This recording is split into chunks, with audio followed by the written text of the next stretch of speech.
it's a real pleasure and honor to be doing the penultimate panel for the conference, and I said that only because I wanted to use the word penultimate. And Scott, by the way, I'm one of those questionable investors in early stage of Robinhood, so we can talk after about my moral complicity and financial misjudgment, which is a whole other panel topic for me and my psyche and therapist. So we are going to be talking about ESG today.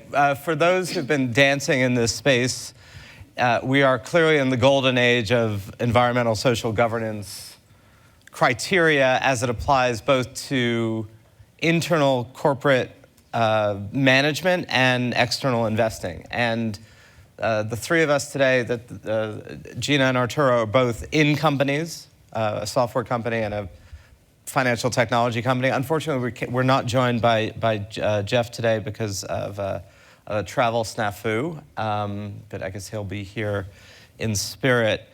And as I did a little before, I want to frame this in, this has become kind of a global mantra of how one invests. Most European large institutional investors are fully subscribed to the idea that you only invest in companies that score well or highly on a variety of environmental and social and governance metrics, many of which follow from UN Sustainable Development Goals, but then has become a much wider range of criteria and metrics around the world.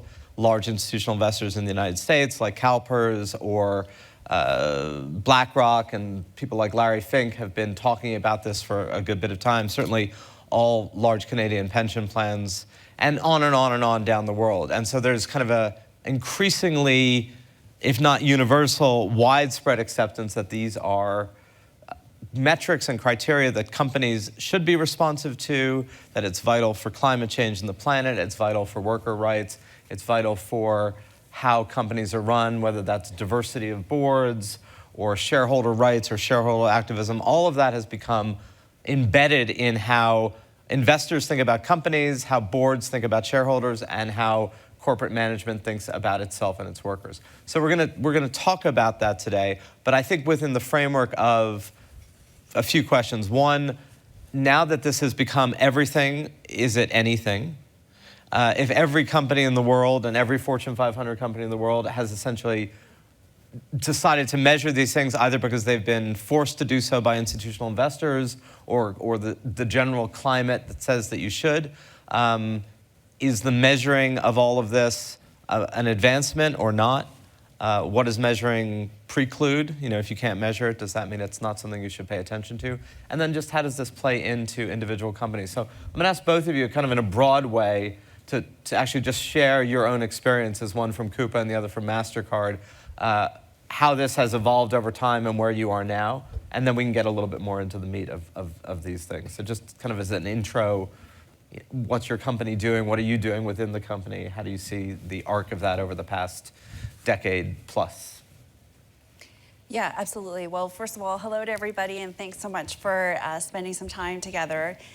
I also bring perspective from IBM. I was at IBM for 14 years, and I'm now at Coupa Software, which is a company that provides business spend management. I have a customer right next to me, which is a great opportunity for us to look at how we can help companies. We have over 2,500 customers and 8,000 suppliers, and we can really help companies spend their money more sustainably and with more diverse suppliers. I bring up IBM to answer the question about the arc. And over the last 20 plus years that I've been involved in this space, we've definitely seen it evolve from, we had investors, not really even asking us any questions about it, not really knowing what to ask about it, to now it's becoming quite intense. And one thing that I would comment on is really the value of the behavior that it starts to elicit within the corporation, and that there's just inherent value to the entire organization. And I say the entire because if you're responsible for ESG, you're responsible for leading cross-functional working groups and executive steering committees. And it's really important for all of those different actors, whether it's HR, supply, looking at supply chains, everything that you're looking at from an environmental perspective. It's important, I think, just in itself for the company to have to go through the exercise of looking at itself and being prepared to report on these variety of ESG factors. So that's one thing that I don't often sort of hear called out, and that's one thing I'd like to add to the conversation is, we could have a really good debate on how meaningful are these measures and which ones are the most important, but it drives a certain behavior internally that I think is definitely of value. Great. Hi, everyone. Well said. And you should also talk to your priest, not just your psychologist. Okay. About the moral Maybe you could failing. recommend one. I want to say three things just to kick off. One is kind of personal. The other is about, I guess, Mastercard, but broadly the private sector. And the third is about, I guess, a question you asked about ESG. I want to start by saying that I consider myself a social progress activist. I studied economics, sociology, development, started my career working at the World Bank in poverty because I've always put social progress as kind of my anchor in everything that I do. And so I am just a social progress, I guess, practitioner, if that exists. I guess if it exists, we would find that here today. That happens to work for a private sector company. And the biggest question that I have in all of this is, why does Mastercard need someone like me? And why do they pay me to do what I do? Which we can get to. I don't think I have a good answer for it, but we can talk about that later. Yeah, as well. yeah. The priest and the psychologist. And if they're watching me, maybe they'll fire me later. The second thing, which is about the private sector, what I've come to learn, and I've had 2 or 3 stints in the private sector, complemented by parts of my life in think tanks, and at the World Economic Forum, at the Harvard Center for International Development, and parts of my life where I've kind of done social sector work as well. And what I've noticed about the private sector, Joe Wong was talking about having an allergy to it, is that the private sector, the company, as it I think is a case in any organization, is just people, right? And I've stopped thinking about companies as being different than any other type of organization. There's people that are committed to social progress in companies, and there are people who are not committed to social progress in companies. And what you do tend to find, perhaps, is a bigger proportion of profit-seeking people in companies. And I would argue that one of the biggest changes in the last 20 years is that is less and less the case. If the proportion was 99% to one person who was socially conscious, I would say it's way below 50% of people in the companies that I know intimately that do not give a rat's bottom about society. And so that's a generational thing. That's also perhaps because of external pressure.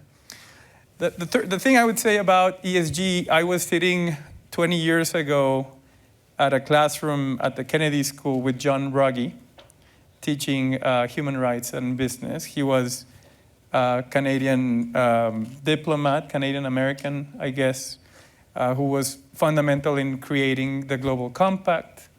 And the theory of why the private sector was going to behave differently, why the private sector was going to pursue a more conscious agenda, was and is the same theory that we have today. There was all of these business cases.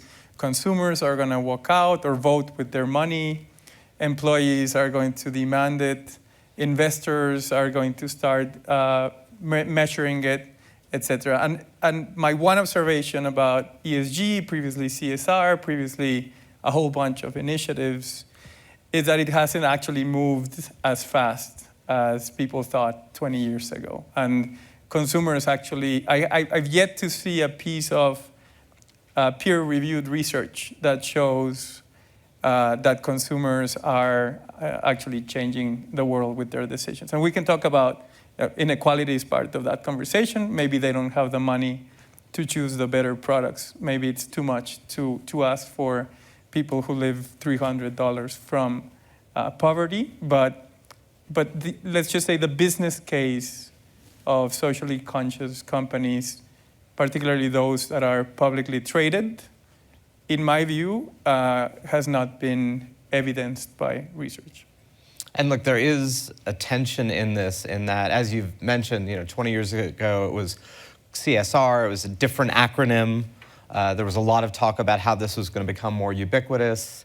Now there's a new acronym, ESG, and then there's stakeholder capitalism versus shareholder capitalism. There's inclusive capitalism. There's a whole set of nomenclatures that get invented and reinvented. Whether or not that has then led, and this is, I'm curious from you, because you did say this was questions that 14 years ago at IBM, or when you started at IBM, were not part of the warp and woof, and now you're responsible for this entire portfolio of things at Coupa. It may well be that it's changed for workers, for people who work at an adventure, who want to know that their collective is paying attention to environmental impact, to the social consequences of labor practices, both domestically and globally. But do you feel that there's a change that you've been able to observe in how companies go about their decision making, or are they still more de facto enthralled to shareholder capitalism with a nod to the nomenclature? No, I absolutely think that there's a shift. And I would say that at IBM, where we had 400,000 employees at the time, during my tenure and employees, we were in 170 countries around the world, that I think some of this shift is coming from when we talk about, younger generations demanding purpose-driven work. I witnessed where the older generations, we had 4, generations working together on social projects. We had over 1,500 projects in 40 different countries around the world through our programming. And really, truly, it was multi-generational, who wanted to be engaged, who wanted to find this purpose, who wanted to give back. And the difference is that the demands, I think, of some of the younger generations are opening up the aperture for people to kind of feel the permission to say, this is really important to me. I think people felt like they had to come forward. They felt like it had to be all about business. You didn't have the same type of permission. I mean, when you think about it from a diversity and equity and inclusion perspective, we talk about covering, all the covering that had to occur. I mean, particularly as a woman in business, right? Kind of thinking about, oh my gosh, I don't want to have pictures of my kids at my desk, what that's going to mean. And I think that was kind of, you can draw some parallels to that in terms of, I can't be seen to be really focused on purpose. So I think that it's been there, but I think that the doors have opened, and that it's now to the question of how are decisions being made. I mean, really, I think that you are seeing where, whether it's a chief sustainability officer, head of ESG, whatever you want to call it, but are really being invited and pulled into the room where the decisions are being made. Why? Because customers, I think, are demanding it. When you look at it from a B2B perspective, the amount of pressure that's on companies from, just impending SEC regulations or other regulations that are happening around the world. I mean, these are real things that companies are trying to grapple with. And it's really helping from an entry point in terms of winning new business. And so there are many different reasons, whether it's the war on talent, and just kind of thinking about all the stressors that employees have. And it's no longer about this separation of, I'm going to show up at work and I'm going to be my work self and then I'm going to go home.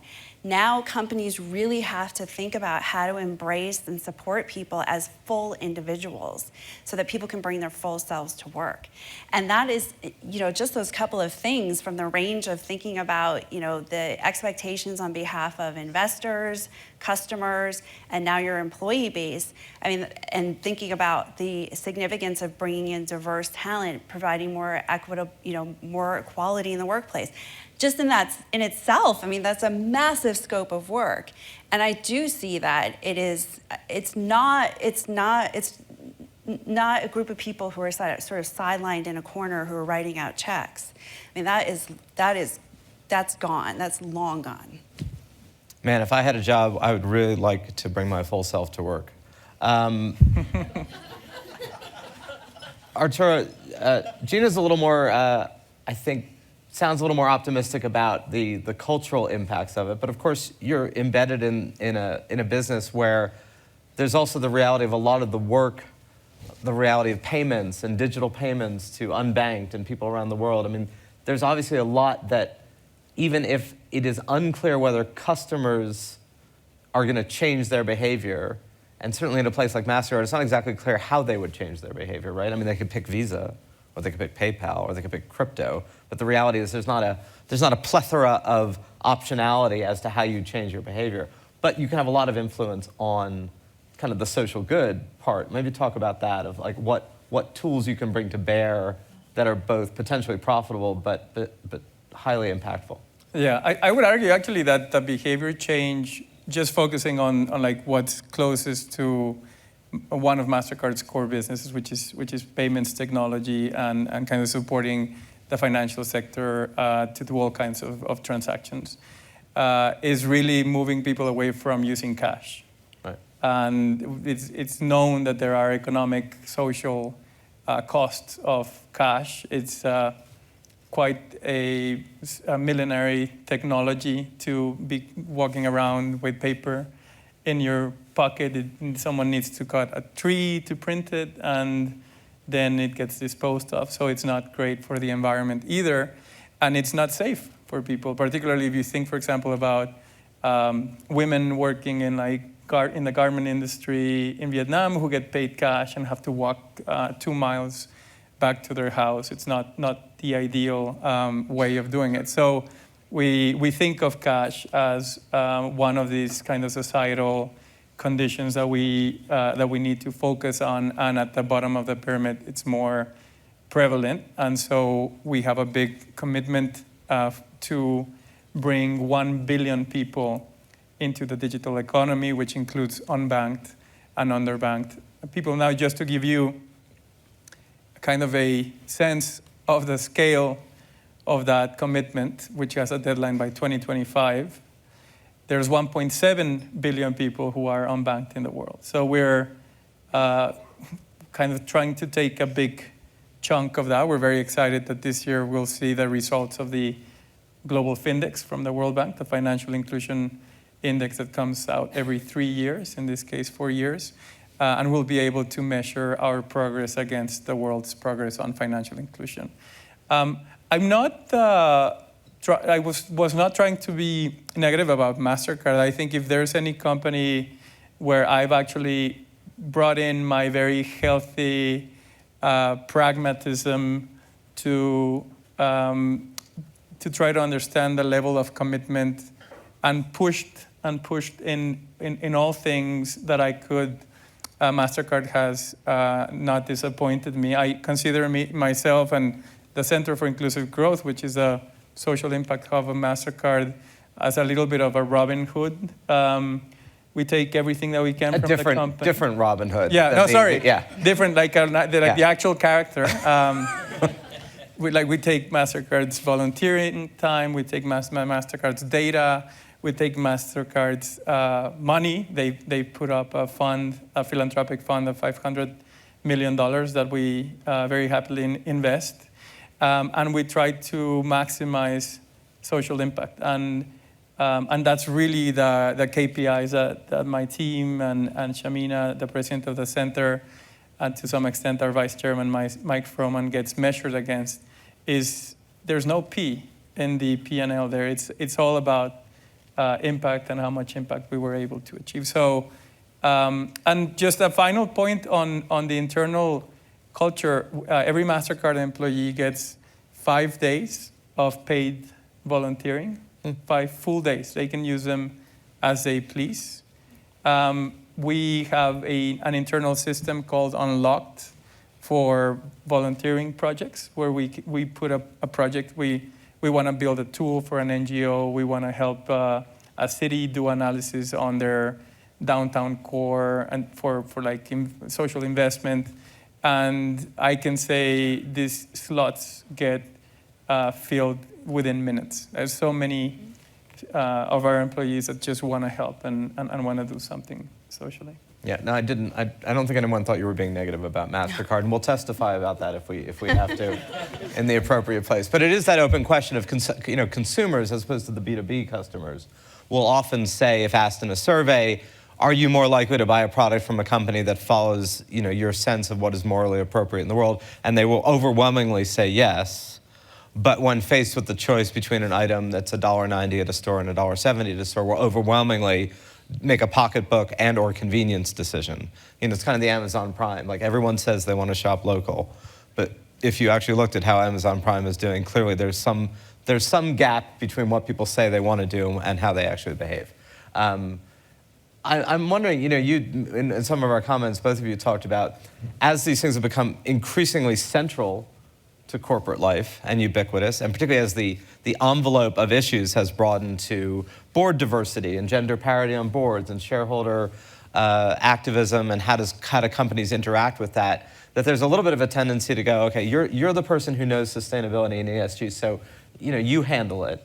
And then it becomes kind of, you're becoming the HR professional slash, let Gina do it. And how does that, what's the tension there? Like, everyone wants these things attended to, but do they want to actually build out a culture more broadly internally? Yeah, well, I think that's a great point. And it's both, the exciting part of the role and also the daunting part of the role, in that you really have to, the exciting point is that you get to be an influencer and draw upon, lots of different kinds of expertise. So at one moment, you're deciding what is the company going to say on a particular social issue. And these are things you're talking about within hours. Something happens that was unexpected.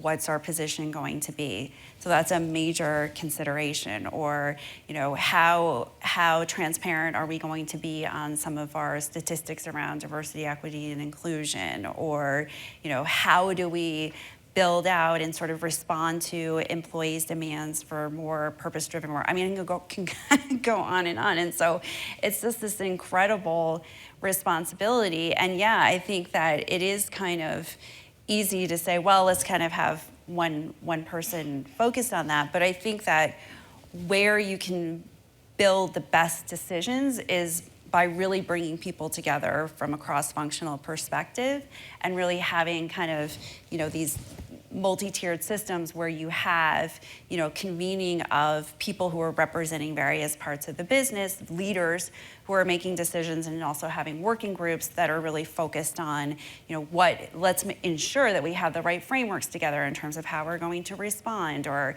what's our position going to be on, what's our, human rights, modern slavery statement going to look like? And so how are we going to show up in the 10K and the proxy? I'm assuming you're against.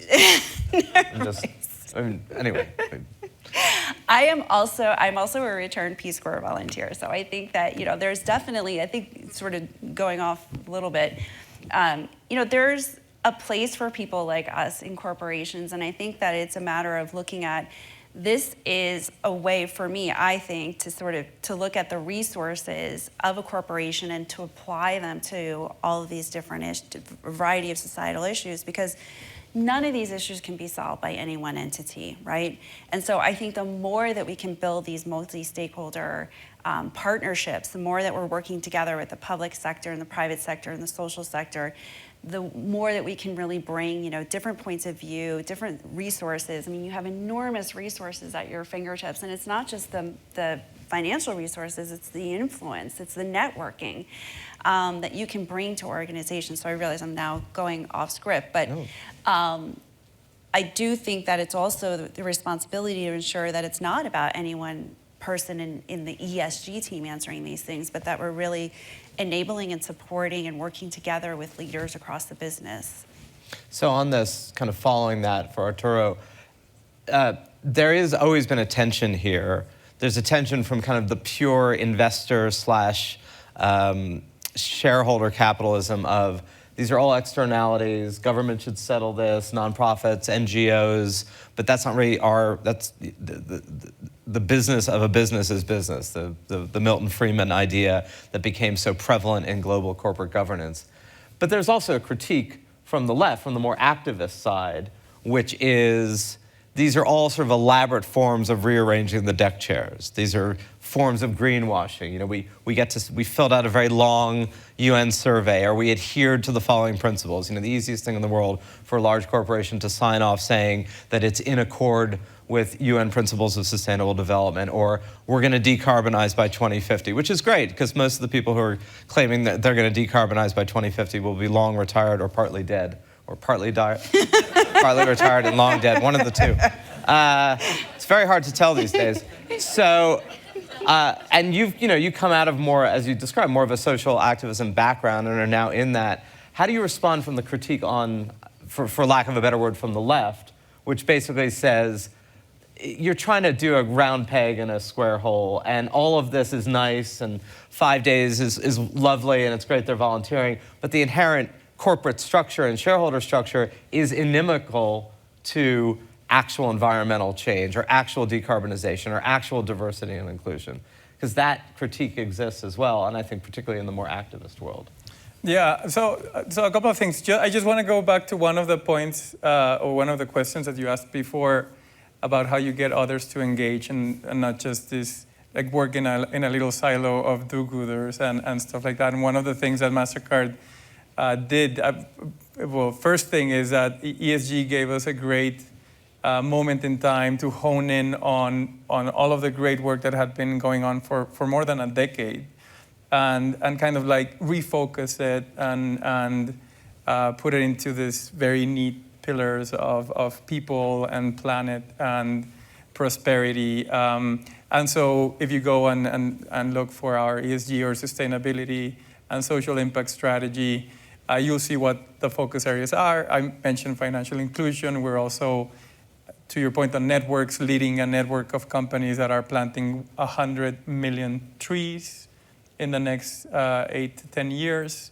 And so using the trust that we have from our banking partners and others to measure that and to create that momentum that's needed on the environmental side. And obviously on the people side, a big focus on being the best place to work and diversity. But I think the really interesting incentive that was created last year and rolled out to every Mastercard employee this year is that ESG objectives were tied to compensation. And I don't know how many companies, and particularly publicly traded companies, have done this, but it is a governance mechanism that goes all the way up to the board. The board decides on what the level of achievement of these metrics that are part of our ESG strategy they're expecting, and it rolls down to every single employee at Mastercard. So whether you're in our technology side or a data scientist, or you're selling to clients around the world, or you're kind of fixing the technology, you have an ESG objective in your objectives this year. And so that's led to really interesting dynamics because, of course, we are whatever you want to call it, the hub of social impact and the hub for sustainability. And so a ton of people are asking, what can I do?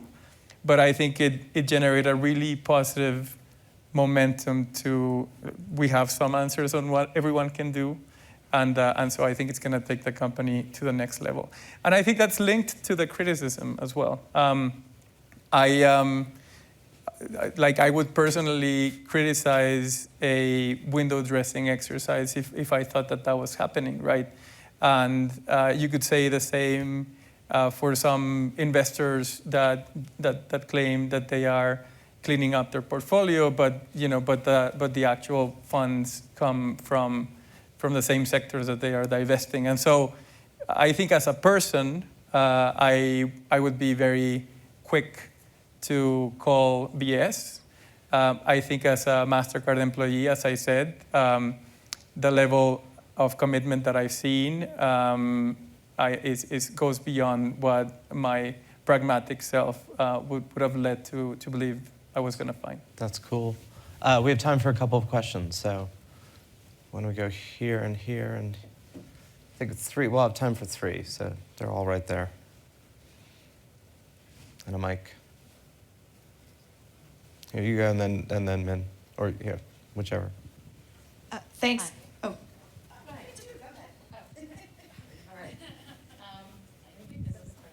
Hi. Okay, is that on? Yeah. Great. Hi, thanks. This is a great panel. And so just thinking back to Scott's really excellent presentation and the gaps in terms of social enterprises that are not funded, or at least that are not very successful. They're around rights, freedom, and inclusion. And you sort of tie that to what you're discussing here.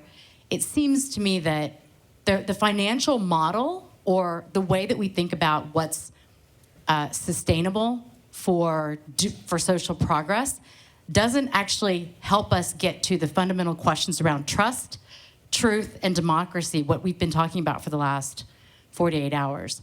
So there's something wrong in this model where maybe it's, we don't want greenwashing, but we have to go way beyond greenwashing. I mean, Arturo's opening statements about, 15, 20 years. John Ruggie, an amazing man, we have not gotten to that, right? Where we really have a fundamental shift in where we invest and the kinds of values that we say that we care about. So how do we make sure that we can put in place a financial model or a sustainable model where the kinds of gaps that Scott was talking about are actually funded if we really do care about truth, trust, and our democracy? And can we take just you? Sure, I have 2 quick questions. Number 1, just wanted to ask the panel to address a bit on the G in ESG. We talk a lot about environment, a lot about social, people and planet, but to me, G is the crux of it. If you don't have good governance, you'll be like a certain automaker and you might fake your emissions test. So how do you see the governance part, which to me seems like the thing that could prevent the greenwashing, as a critical component of all that you do in these other things? So that's the first question, is the G. And then my second question is, how much of sort of these challenges are also challenges that we have that are inherent in the fact that capitalism is a great model, but we're not actually living the true theory, which I'm referring to like externalities. So carbon pricing, carbon taxes, that sort of things. Where do we need those kinds of things to address some of these inequities, or even, as Mintu was saying, to get the investments to go to the places we'd like them to go? I want to do this. Well, those are easy questions. I think to the governance question, I appreciate that, right? Because it's kind of, the other 2 are much more exciting to talk about, but it truly represents, I think, the majority of the focus of our sort of time in really looking at how we can respond to all of the different reporting mechanisms that we need to respond to, and that's whether that's coming, again, from our investors or our suppliers or our customers. And so I think that that's a very important part of the role, and that represents itself through, as you were saying, ensuring that we're operating ethically, but also that we're being transparent, and through our reporting, which represents a huge amount of work that we do. And I mentioned, how we're increasing our inclusion in things like the 10K and the proxy, and ensuring that we're part of that. So I appreciate that part of the question. I don't know if you 2 have some ideas about the investing you'd like to address. Yeah. So I'll start. So I think that the example of tying variable compensation to ESG objectives is I would put it on the G side. I think I'll get to your fundamental question about corporate purpose and the spirit of capitalism. Might be quite deep, but I think on Professor Stern's data, my intuitive sense, and I've only been exposed to this data for about 16 minutes because he was a minute over. It's fine. It's a fact.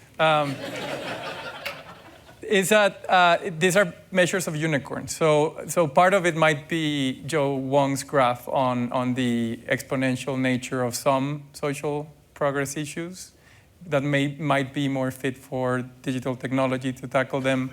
Human rights like democracy, unless we all move into electronic voting, I don't see any other technology that can actually quite disrupt those areas of social progress. So it might be a nature of the economics behind it and the fact that they're unicorns. I guess if you measured startups that didn't make it to $1 billion, you might find a different balance of the social progress area. So I'd be curious to see the data in a wider sample of startups. I teach a class on corporate purpose where I start with this really good logical question that Colin Mayer put on his book Prosperity, which is what is the purpose of the corporation? And it goes a little bit like the purpose of law is just justice, the purpose of medicine is health, the purpose of science is knowledge, what is the purpose of business? And every student has a different answer to that question. My answer is not profits, it's not job creation, it's much bigger than that, is using the corporation for sustainable and inclusive prosperity. And so I think that's to me what capitalism could be delivering if we tweak it in the right way, and I think that's hopefully where we're moving towards.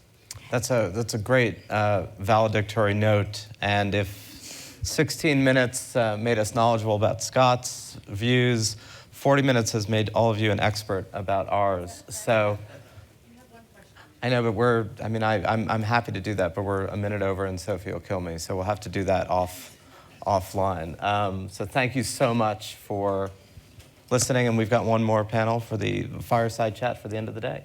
Thanks. Thank you.